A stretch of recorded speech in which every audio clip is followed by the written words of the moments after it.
The Gospel of John, chapter 6. After these things Jesus went over the Sea of Galilee, which is the Sea of Tiberias. Then a great multitude followed him, because they saw his signs which he performed on those who were diseased. And Jesus went up on the mountain, and there he sat with his disciples. Now the Passover, a feast of the Jews, was near. Then Jesus lifted up his eyes, and seeing a great multitude coming toward him, he said to Philip, "Where shall we buy bread, that these may eat?" But this he said to test him, for he himself knew what he would do. Philip answered him, 200 denarii worth of bread is not sufficient for them, that every one of them may have a little. One of his disciples, Andrew, Simon Peter's brother, said to him, "There is a lad here who has 5 barley loaves and 2 small fish, but what are they among so many?" Then Jesus said, "Make the people sit down." Now there was much grass in the place. So the men sat down, in number about 5,000. And Jesus took the loaves, and when he had given thanks, he distributed them to the disciples, and the disciples to those sitting down, and likewise of the fish, as much as they wanted. So when they were filled, he said to his disciples, "Gather up the fragments that remain, so that nothing is lost." Therefore they gathered them up, and filled 12 baskets with the fragments of the 5 barley loaves which were left over by those who had eaten. Then those men, when they had seen the sign that Jesus did, said, "This is truly the prophet who is to come into the world." Therefore when Jesus perceived that they were about to come and take him by force to make him king, he departed again to the mountain by himself alone. Now when evening came, his disciples went down to the sea, got into the boat, and went over the sea toward Capernaum. And it was already dark, and Jesus had not come to them. Then the sea arose because a great wind was blowing. So when they had rowed about 3 or 4 miles, they saw Jesus walking on the sea and drawing near the boat, and they were afraid. But he said to them, "It is I, do not be afraid." Then they willingly received him into the boat, and immediately the boat was at the land where they were going. On the following day, when the people who were standing on the other side of the sea saw that there was no other boat there, except that one which his disciples had entered, and that Jesus had not entered the boat with his disciples, but his disciples had gone away alone. However, other boats came from Tiberias, near the place where they ate bread after the Lord had given thanks.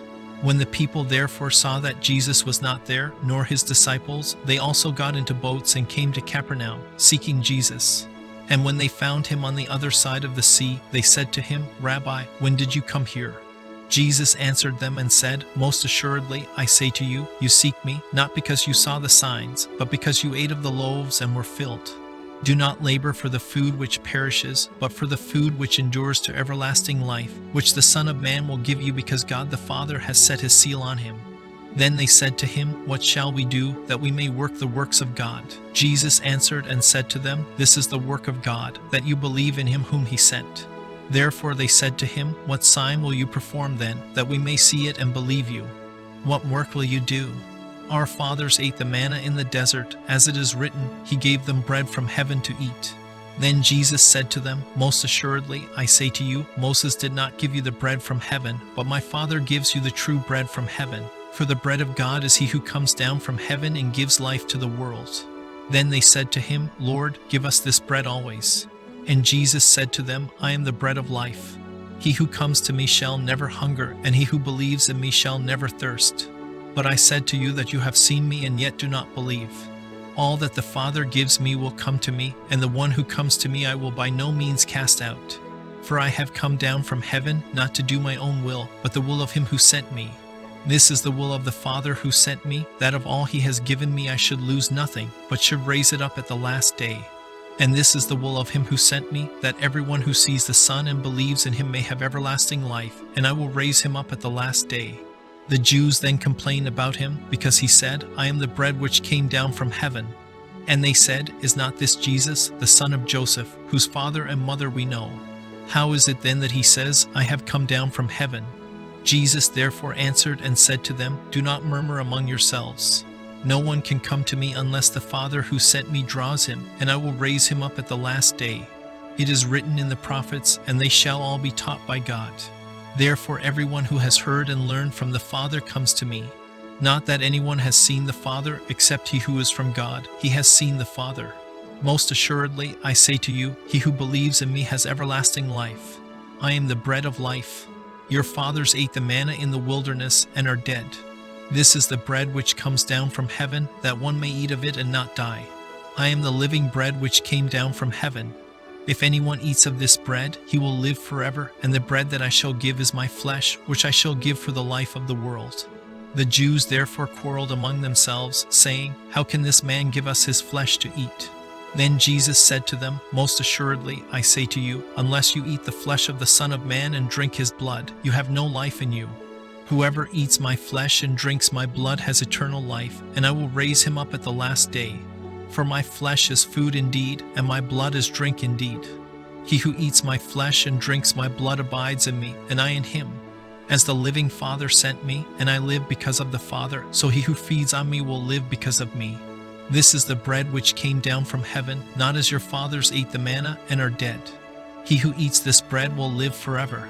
These things he said in the synagogue as he taught in Capernaum.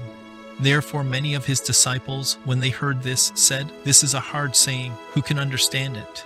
When Jesus knew in himself that his disciples complained about this, he said to them, "Does this offend you?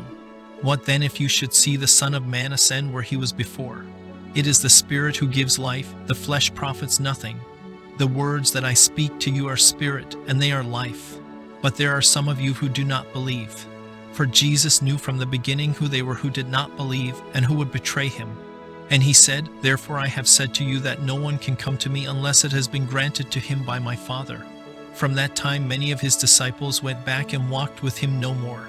Then Jesus said to the 12, "Do you also want to go away?" But Simon Peter answered him, "Lord, to whom shall we go? You have the words of eternal life. Also we have come to believe and know that you are the Christ, the Son of the living God." Jesus answered them, "Did I not choose you, the 12, and one of you is a devil?" He spoke of Judas Iscariot, the son of Simon, for it was he who would betray him, being one of the 12.